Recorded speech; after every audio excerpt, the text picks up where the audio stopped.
Moi, je voulais enchaîner sur Mario. Dis-moi si tu m'autorises. Pour moi, Mario, comme tout gamin, tu vois, qui est né en 87, pour moi, ce film était un nanar, avant même qu'on appelle ça un nanar, gna gna gna gna gna. Bon, voilà, c'était un peu ça. Et là, il y a une dizaine d'années, je l'ai revu avec mon frère. Il m'a dit, ouais, on va regarder un gros, gros nanar. Je regarde le film. Et juste avant, on avait regardé Blade Runner. Et là, je vois ça. Et il me dit, t'as vu comment c'est nul et tout? Je dis, attends.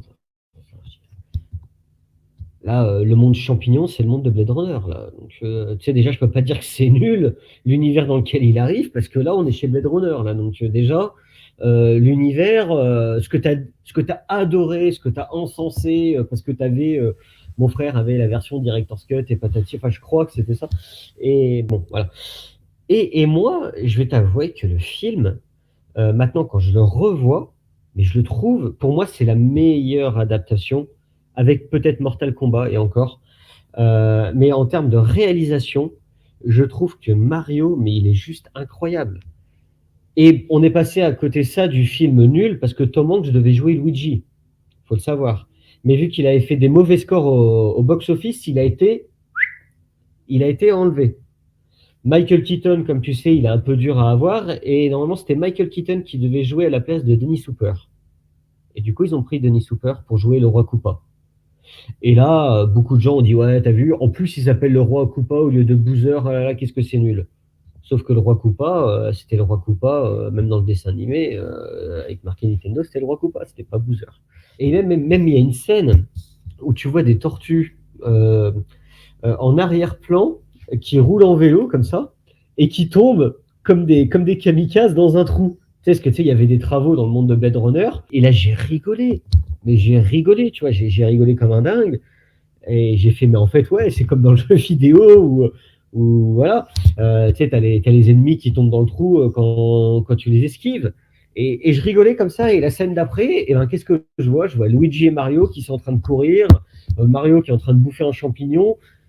Je dis, ouais, d'accord, ok, donc c'était peut-être pas la bonne direction à prendre, c'était peut-être un peu trop dark. Et puis après, ils ont été obligés de mettre des scènes un peu rigolotes et tout.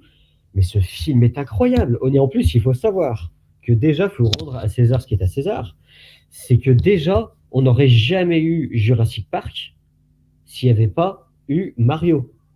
Parce que les personnes qui ont fait les effets spéciaux pour le film Jurassic Park, enfin, tu sais, les collègues de Steven Spielberg, ils avaient été sur le plateau de Mario.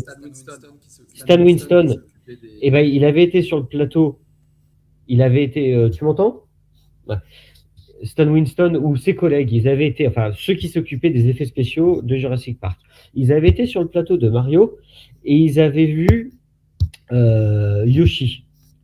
Yoshi, le dinosaure que tu vois dans Mario.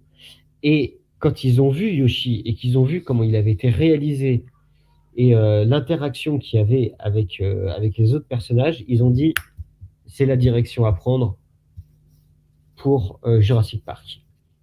Et en plus, ce film où je trouve que vraiment il respecte le public, c'est que tu as une vraie histoire. Un peu bancale, mais tu as une vraie histoire.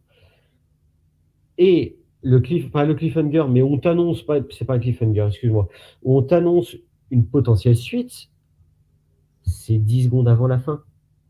Tu as Daisy qui arrive et qui dit oh, ouais, les frères Mario, venez. On te tisse pas 20 minutes avant la fin du film que peut-être y avoir une suite si vous allez voir le film au cinéma. Tu vois, tu as une vraie histoire qui se tient. Et puis à la fin, bon, ben voilà, tu as ça, et puis il n'y a pas eu de suite. Ok. Mais moi, demain, tu m'annonces qu'il y a un film avec Bob Hoskins et l'autre acteur, et en plus qui était doublé, excuse-moi, j'oublie toujours son nom, qui était doublé par le mec qui double The Mask, Clark Kent et tout. Emmanuel Curtil.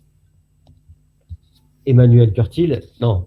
Bon, je m'arrête là. Je m'arrête là au niveau de Mario, mais sur le papier, et ce qu'on nous a proposé, oui, d'accord, il y a des problèmes, mais pour moi, c'est la meilleure adaptation.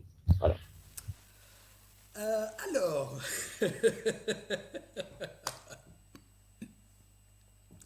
Non, mais écoute, en tout cas, tes arguments se valent, et puis évidemment, c'est bien que tu défendes ce film parce que je vais pas le faire, mais